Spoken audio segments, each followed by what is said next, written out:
Hare Krishna, Kasturi. Welcome to the session. We are going to wait for 1 more minute before we start the session today, exactly at 11:30.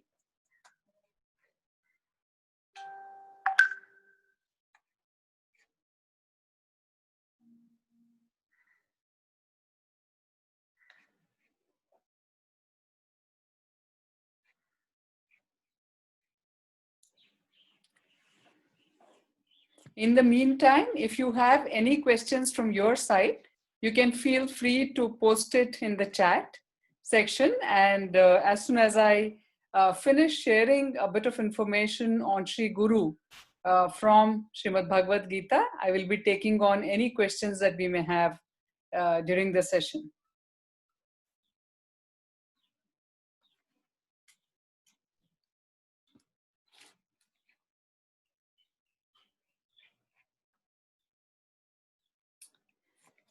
Okay, so it is 11:30 and I would like to get started with today's session.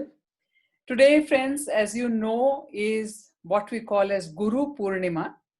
So before I get into the details of the relevance of this puja today that we celebrate, let me actually offer Mangala Charana, which is like auspicious invocation.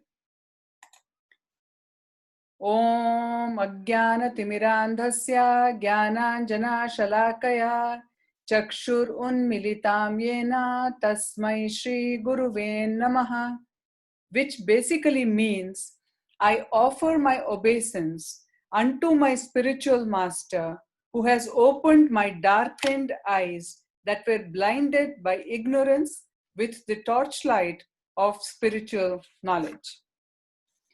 Vancha kalpatarubhyasa cha kripa sindhubhya eva cha patitanam pavanebhyo vaishnavebhyo namo namaha, which basically means I bow before the Vaishnavas who are like desire trees and are like an ocean of mercy as they deliver the fallen souls from material existence. Hare Krishna once again to everybody. Manjushri, Hare Krishna, thank you for joining in on time.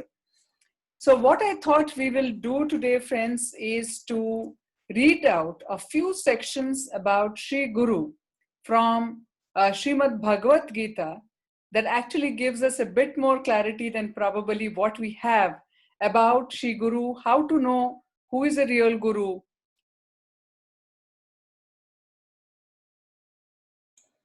I am sorry I had dropped out. I am back here with all of you. And I just want to mention that you're all on mute by default. But whenever you wish to speak, you can unmute yourself. But so that there is no clutter, when we speak, I would suggest that you can mention when you want to speak in the chat segment, and then I will unmute whoever is requiring to speak, or I'll give you a hands up and you can unmute yourself. Kasturi, are you still unable to hear me?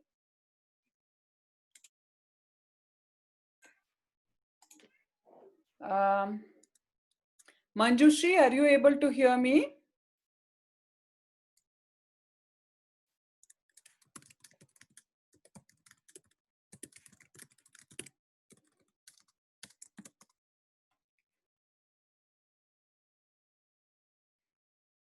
Okay, I hope you are able to hear me now. Anyways, I will wait to hear back from you guys if you're not able to hear me.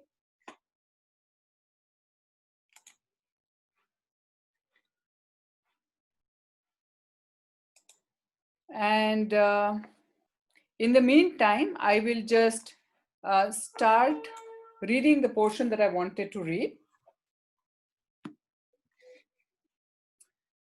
Adau Shraddha Tatah Sadhu Sangho Atha Bhajana Kriya Tato Anartha Nirvritrihe Syat Tato Nishtha Ruchis Tataha अष्टशक्तिस्ततो भावास्ततः प्रेमा अभ्यदच्यन्ति साधकानाम् अयं प्रेमणाः pradurбhave kramaha.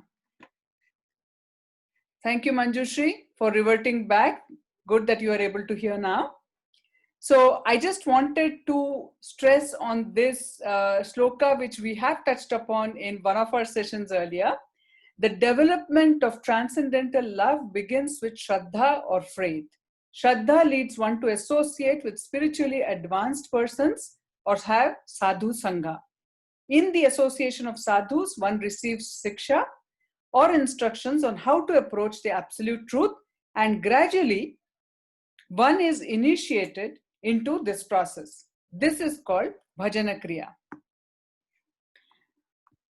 Today, I also wanted to read this segment.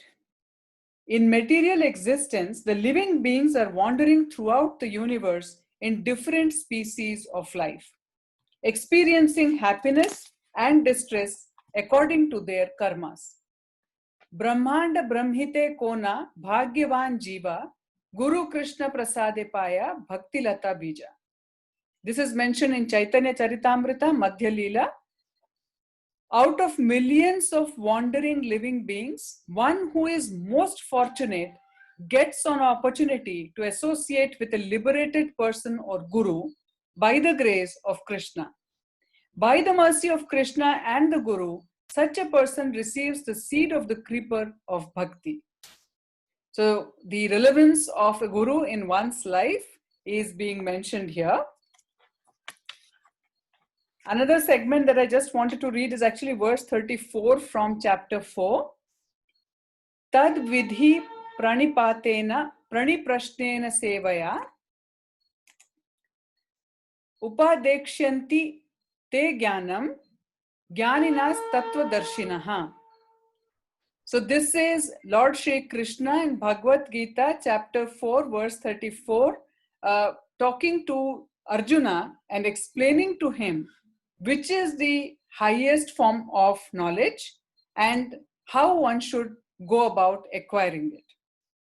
So he says in this shloka, just try to understand this knowledge by approaching a self-realized person who has seen the truth. A self-realized person who has seen the truth is referred to as Tattvadarshi.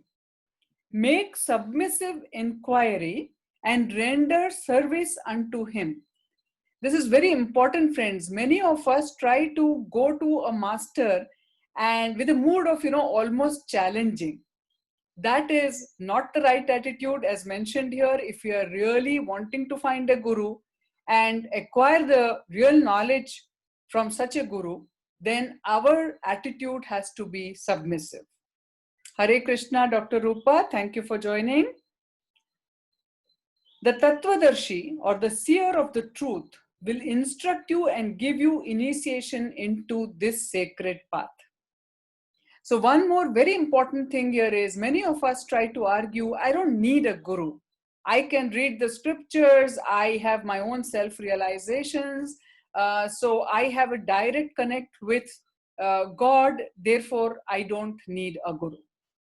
Now here, God himself, Lord Shri Krishna, who is saying that I am the Supreme Lord, I am the Creator.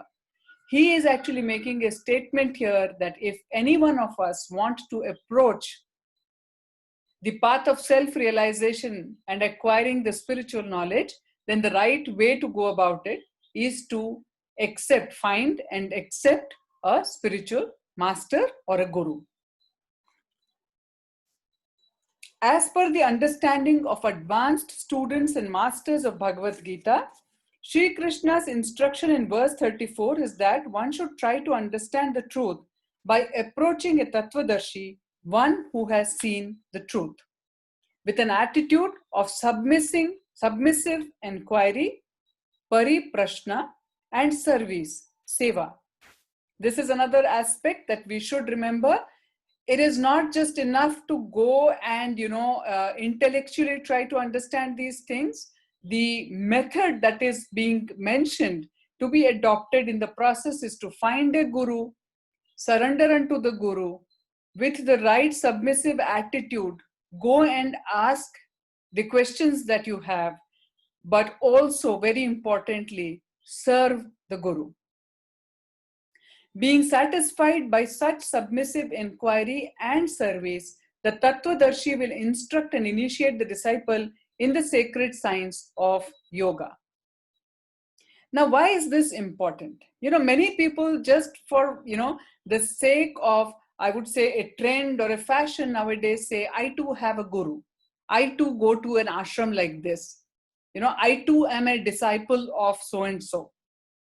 But really, if you really want to be a disciple, then one of the most important things is to do seva. Seva basically means service without any expectation in return. When I say expectation in return, frankly, friends, in my own experience, materially you may or may not gain, but spiritual gain happens only in this form.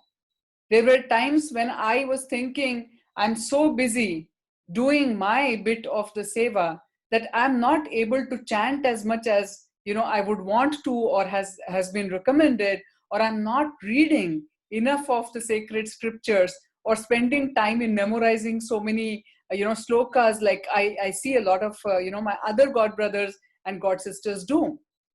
And I was a bit worried about my own progress. But over a period of time, what I realized is there were certain realizations that I had, which I can't point a finger to from which book, where, when I took, or which class I heard of my Guruji and I got it.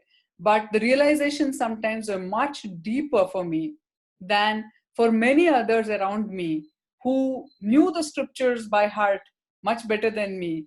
And, they were probably chanting more than me, meditating more than me, but still the realizations were far deeper for me. And this is when I realized this is Guru Kripa.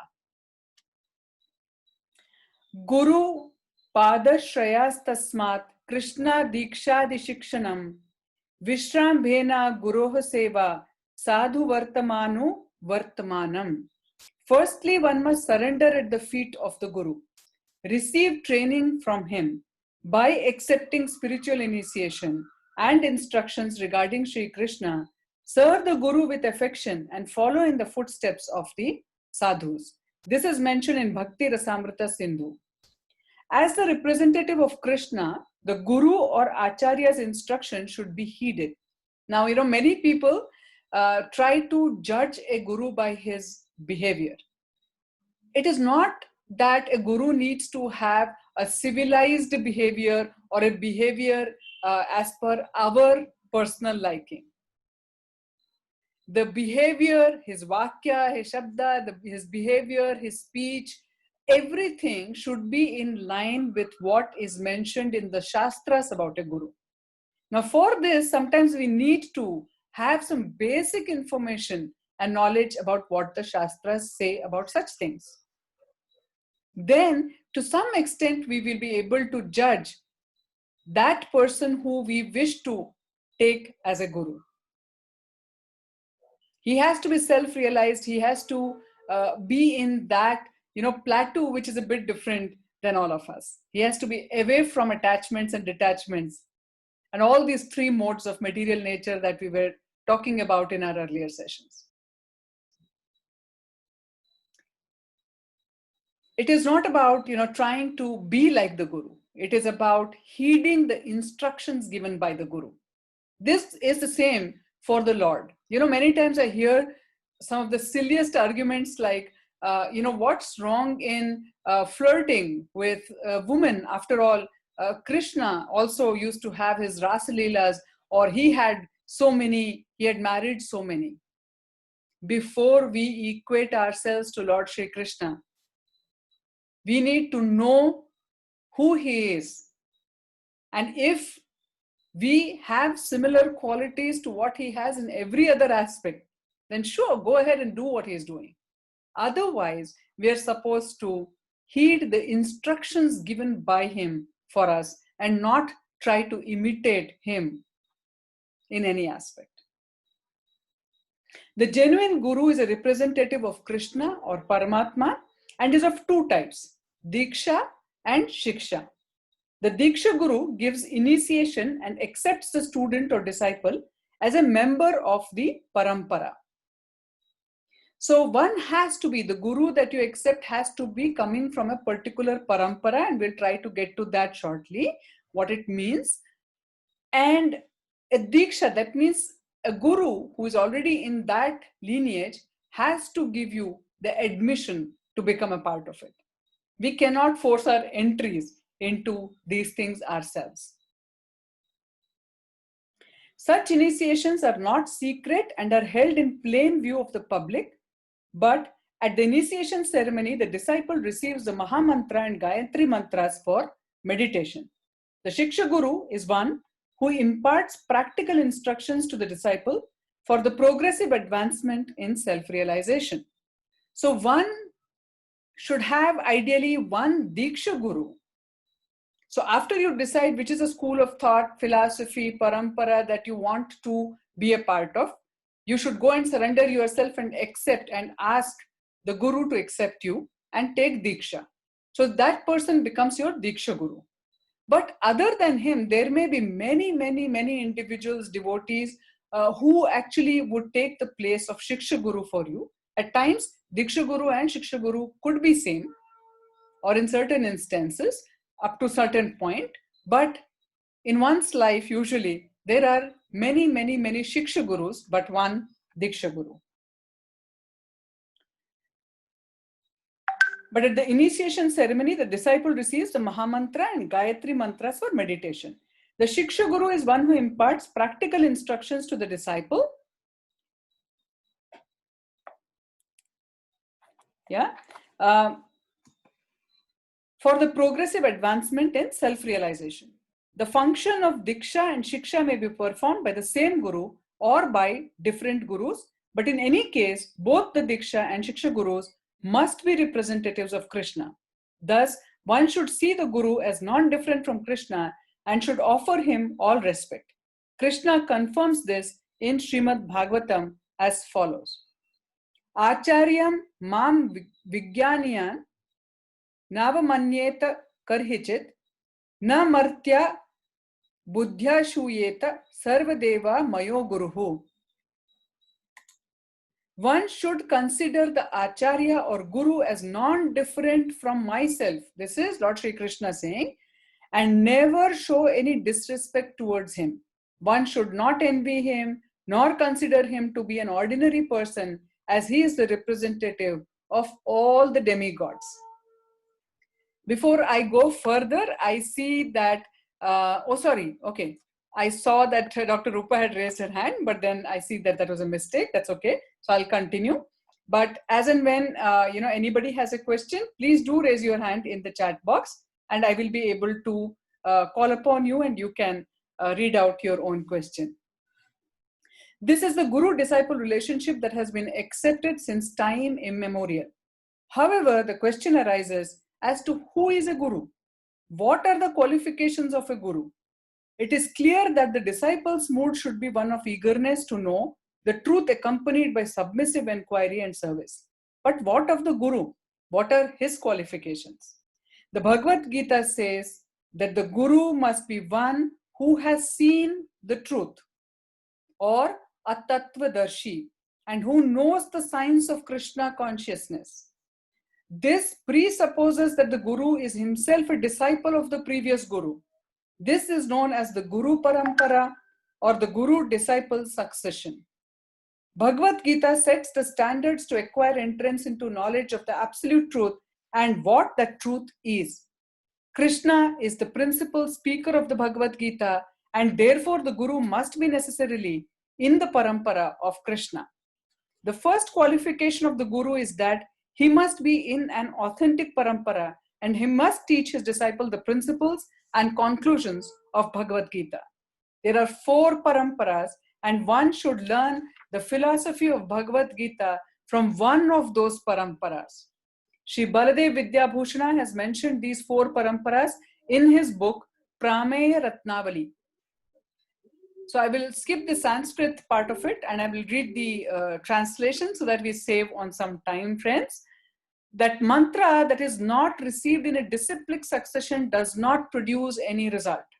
Thus, in Kali Yuga, there are 4 sampradayas or paramparas.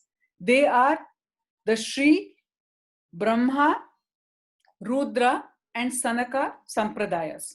Ramanuja is the Acharya of the Shri Sampradaya. Madhava is the Acharya of the Brahma Sampradaya. Vishnu Swami is the Acharya of the Rudra Sampradaya. And Nimbaditya is the Acharya of the Kumara Sampradaya. So therefore, friends, I would like to specifically stress here that whenever you are accepting a guru, please ask these relevant questions or inquire and find out from people around as to which is a sampradaya he or she is representing. What is the philosophy? Many times I have come across people who are very popular gurus. I think sometimes we are confused between good, great human beings doing amazing, amount of community service and the people who are spiritually enlightened. They're 2 different kinds of people, and we need to really figure out who are we looking for. When I meet these people and they call, their guru as guru, and sometimes they come very aggressively to preach and ask us to join their institution. And when I have asked this simple question as, okay, can you tell me which sampradaya does your guru represent? They have no answer. Sometimes I've asked them, okay, what is the philosophy that your guru basically preaches or you follow? And they don't understand the question. They try to tell me that they follow some technique or they also follow Bhagavad Gita or they are followers of Shiva or something like that. But that is not the answer I'm looking for. I hope you get my point. And therefore today, friends, I would like to share with all of you that even all of us, those who are unaware of this for any reason, should become aware that these are some of the basic questions we should inquire before we accept anybody as a guru. The Vedas conclude that Sri Krishna is the absolute truth and all living beings are his parts and parcels. The Katha Upanishad says, Nityo Nityanam Chetanas Chetananam Eko Bahunam Yo Vidadhati Kamam. He is the prime eternal amongst all eternals. He is the supreme conscious being amongst conscious beings, and he alone is maintaining all life. From Katha Upanishad. However, despite this, unscrupulous persons still attempt to make a trade with Krishna's words in Bhagavad Gita, and instead of declaring Krishna to be the supreme conscious being, they put themselves forward as being Krishna or God incarnate. Such so-called gurus are actually not gurus but cheaters. This is explained by Shiva in Padma Purana. Guravo Bahavaha Shanti Shishya Vitta Paharakaha Durlabha Sadgurur Devi Shishya Santa Paharakaha. There are many gurus who will take the wealth of their disciples, but it is rare to find a true guru who will remove the ignorance and miseries of a disciple. The cheaters make a big show of spiritual advancement, but in reality they are spiritually bankrupt. Only a genuine representative of Krishna can be guru or a teacher of the Bhagavad Gita. This is the conclusion of all Tattvadarshis. So this is, something that I just wanted to share with all of you, friends. I hope this was useful for all of you. At this point, I would like to check if anybody has any questions. I would prefer if we have questions either related to Sri Guru or the first chapter of Srimad Bhagavad Gita. While some of you would like to raise your hands or type out your question in the chat box, I just wanted to read a small 2-liner about the relevance of this day called Guru Purnima that we all are celebrating. The full moon day of the month of Ashada which comes in June, July, is also popularly known as Guru Purnima. We have heard it said that this is actually the birthday of the divine incarnation, Sri Veda Vyasa. Therefore, all schools of religious thought that claim to follow Vyasa worship him on that day, which is therefore also called Vyasa Puja. Members of the Gaudiya Math, to which I also belong, however, consider their guru to be non-different in principle from Vyasadeva. They therefore observe his birthday by worshipping him with Guru Puja, and they call this ceremony Vyasa Puja. The non-dual supreme truth, Vrajendra Nandana, in his incarnation as Lord Gaurasundara, instituted the tradition of worshipping the spiritual master when he performed Vyasa Puja to Nityananda Prabhu, who is Balaram himself, at Srivas Angan. So I just wanted to share this, that normally at my ashram, where I belong, we celebrate Guru's appearance day as Vyasa Puja or Guru Purnima. And we try to avoid celebrating otherwise too many other forms of Guru Purnima. You know, when you have a real Guru in front of you, the tattva is same. See, the Gurus may be having different bodies or kayas, but the tattva is the same. So there is Deva Tattva, Guru Tattva, Jiva Tattva, and Paramatma, right? Parabrahma. So these are four different aspects. So there is the Supreme Lord himself, there are Devis and Devatas, there are the Gurus, and there are the ordinary Jiva souls. So these are four planes, and each one of us represent the absolute truth as per the plane that we belong to. So a guru is a guru is a guru. So whoever it is, wherever he is the same Guru Tattva. And today is a day for us to remember and pray and seek the blessings of the Guru.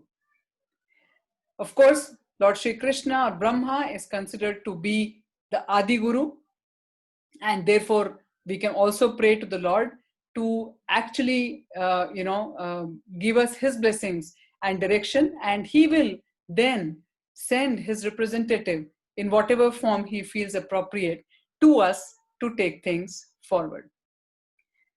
Today, while I'm waiting for some of you to probably raise your hand or share a question, I just also wanted to touch upon this subject. I many times encounter people using the word guru a bit too loosely. Guru is not just a teacher. Guru is not just an expert. Guru is not just a boss or authority. Guru is a kind of master, but in fact, beyond just the master. Guru, can be of two kinds, a totally self-realized, liberated being who either has dedicated all his senses in the service of the Supreme Lord and lives this life, detaching himself from everything for his enjoyment and demonstrating a life of a self-realized soul, completely dependent on the Supreme Being.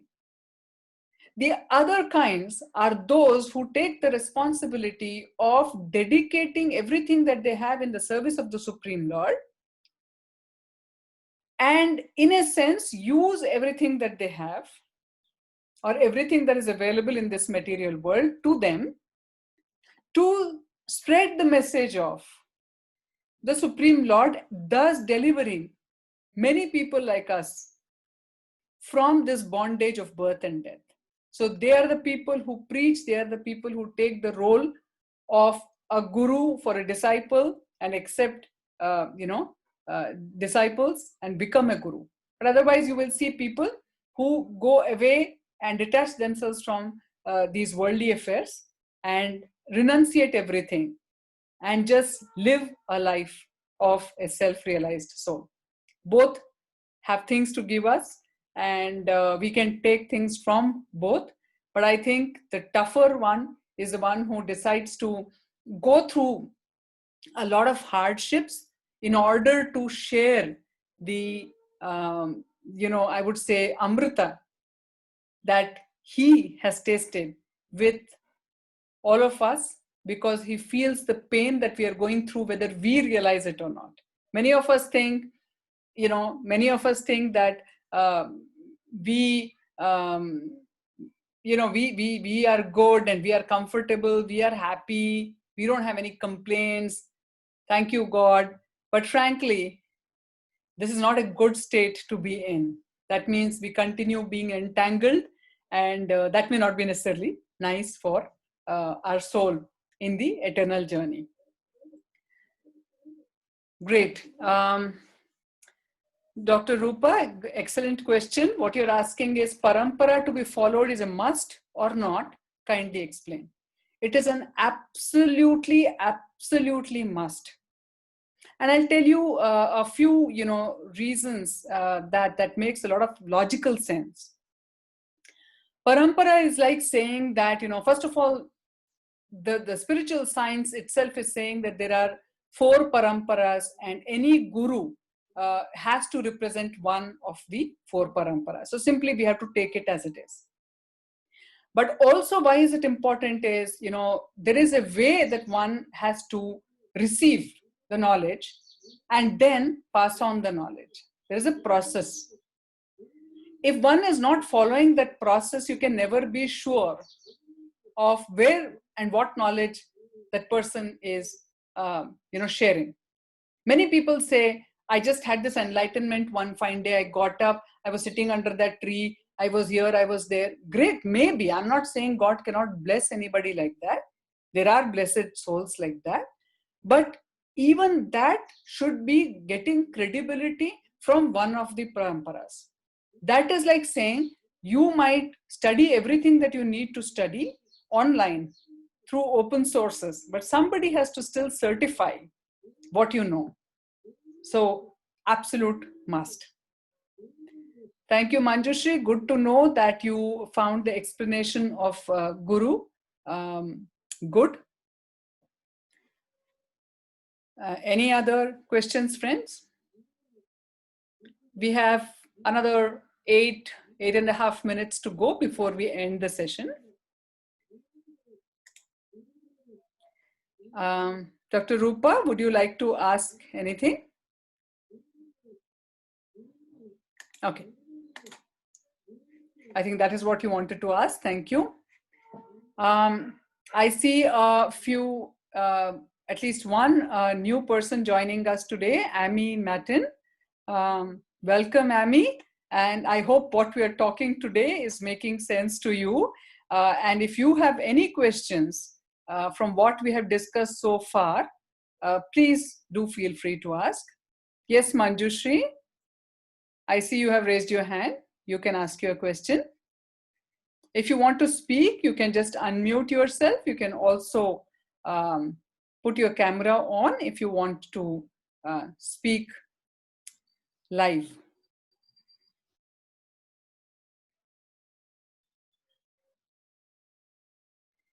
Manjushri, you want to say? Yeah, ma'am, can you hear me?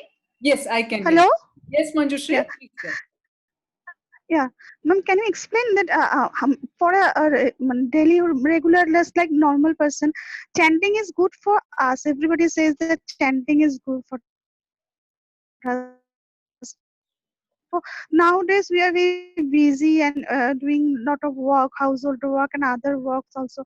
So telling me chanting is good, but I don't get time to concentrate on chanting before my bed, going to bed. The whole day I was busy, so doing lot of work. So what should I do? Chanting? Someone tell me when you were traveling on bus, a train, whatever you chant. Is it possible to chant on the train or buses or in other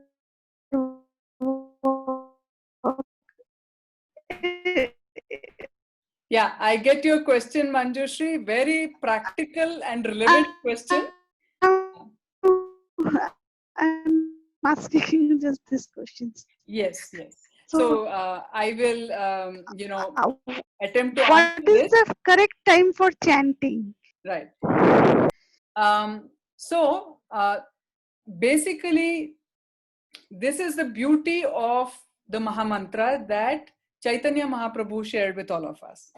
There is a Vedic mantra that, initially existed in the Vedas, which went as Hare Rama, Rama Rama, Hare Hare, Hare Krishna, Krishna Krishna, Hare Hare. But here in the Vedas, they also stipulated different rules according to which who can chant, when to chant, how to chant, etc. In order for people to get the ease of access to this, Chaitanya Mahaprabhu, who is none other than an incarnation of the Supreme Lord himself, reversed the mantra and made it Hare Krishna, Krishna Krishna, Hare Hare, Hare Rama, Rama Rama, Hare Hare. And then he said, anybody can chant this anytime, anywhere. So this is the beauty. Yes, how is important. As much as possible, we should try to focus on what we are chanting, but on the foot of on the feet of Lord Shri Krishna. But sometimes our mind is wandering. We are in the midst of different things. We are trying to still chant because we still want to keep up with our chanting. Just do it anyways. It still would have its benefit. Ideally, if you ask me, if we can chant first thing in the morning before the day starts, it's best. But I totally understand, it's all a question of how we prioritize our life. We are able to do so many other things that we think is absolute necessity. The day I and you will think of this as an absolute necessity, trust me, we will find the time to do this. So if you can take 10 minutes of your time, first thing in the morning, if required, please get up 10 minutes earlier than you do. And at least chant 4 rounds of this Mahamantra. 4 rounds, each round, as you know, 108 times. And that's enough for a day if you can keep that consistent. I hope that helps, Manjushri.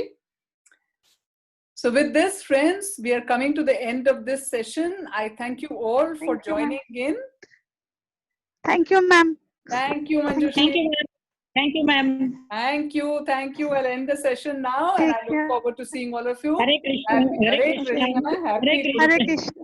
Take care. Yes. Same to you, dear. Happy Guru Purnima. Stay safe, ma'am. Thank you, dear. Bye, all of you too. Take care. Bye. Thank you, Moshi. Oh, thank you. That little one. Who is that?